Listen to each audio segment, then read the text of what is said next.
So our conversation today on What Around Town is, what is the weirdest thing you've ever experienced or witnessed at a funeral? Let me tell you, nothing brings out our Africanness more than death, if you ask me. And I mean that respectfully and a little tongue-in-cheek, because we get to see things we don't understand, especially depending on where you come from.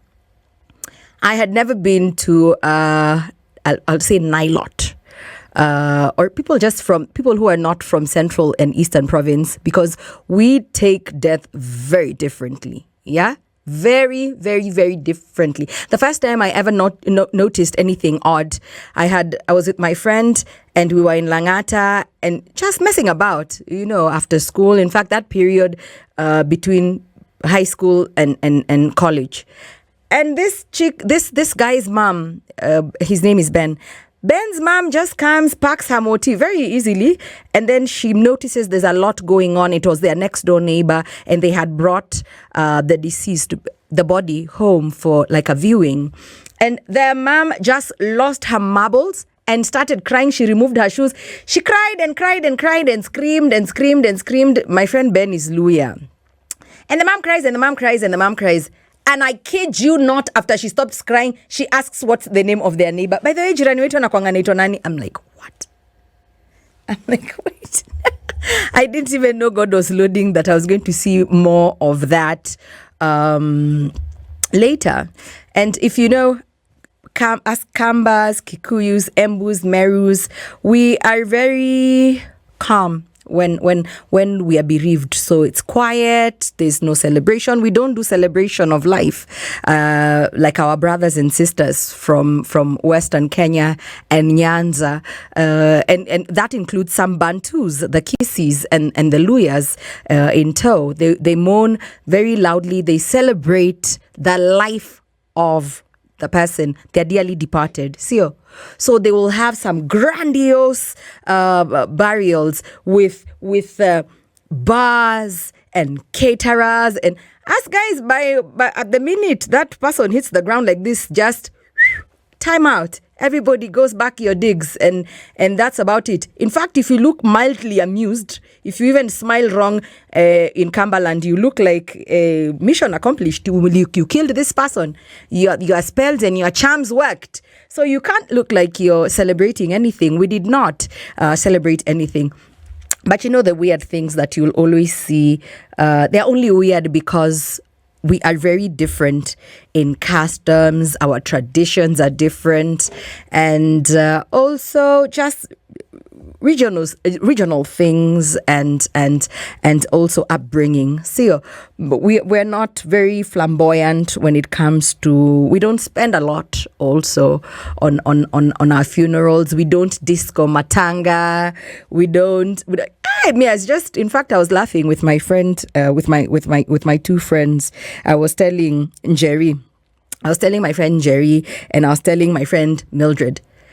Yeah, eating samosas like this at Nyama Choma at a Kamba burial. Who, how, when, how? Like someone didn't just die. And I would say that, and they would laugh, but it's very serious.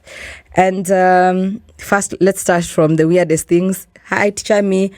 All of us, despite what part of the country you come from, all the villagers have just come to eat your food, period. I'm serious. The villagers have only come to eat your food, and that's that, full stop. Many of them do, because you also can't nyima guys to enter Sindio. So many people come to eat. Some people come for gossip to find out how your dearly departed departed. What was going on. Oh my goodness. So this guy's been watched alone. Then there's the aunties and the bandwagon that someone just died and you want to start matchmaking. Oh, he's going to need someone to cook for him soon. Excuse me? He's going to need someone to cook for him soon because his chef suddenly is jobless now that this person's, spouse has passed away. So that's when a man has lost his wife. A woman is supposed to just stay like that. You cook and do everything in honor of her, her departed husband. She's supposed to forever not even consider remarrying again. It's a badge of honor that, can you imagine, she's been widowed for 30 years, she's never remarried, but a man is supposed to, let's just see, 6 months we should be plotting and planning and scheming for another wedding. So we're strange folk, but I love us. I love Africans. I love how we come together when somebody has lost a loved one. I was so moved. Forget that this was someone who was loved by everybody who she interacted with, greatly loved by workmates, business partners, relatives, neighbors. Forget that this was someone who was greatly adored, loved and respected through and through.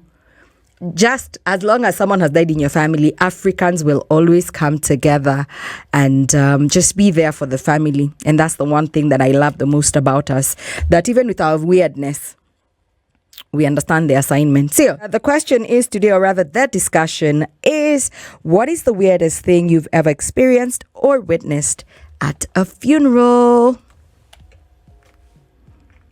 Did someone sit up? Like the story I told you last week, if you were listening, in the States, she hadn't died. They just hadn't checked her pulse, and it was way like 40 years ago. She sat up and went digs, my friend.